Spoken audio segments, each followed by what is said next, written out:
झाली वाटत तयारी होळीची? हो. छान. मग विषय का आपला? विषय आहे का तुमचा? आजपर्यंत बघितलं ना, आजवर जे केलं ते केलं, पण इथून पुढे नाही चालणार. म्हणजे म्हणजे हेच, ह्याचे त्याचे लाकडं उचलून आणायचे, त्याचे कपडे फाडायचे, त्याचे कपडे फाडायचे आणि होळीमध्ये टाकायचे. अशी होळी साजरी करता का?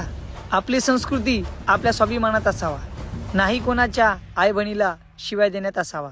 एक काम कर ना, तूच सांग कशी जपायची संस्कृती.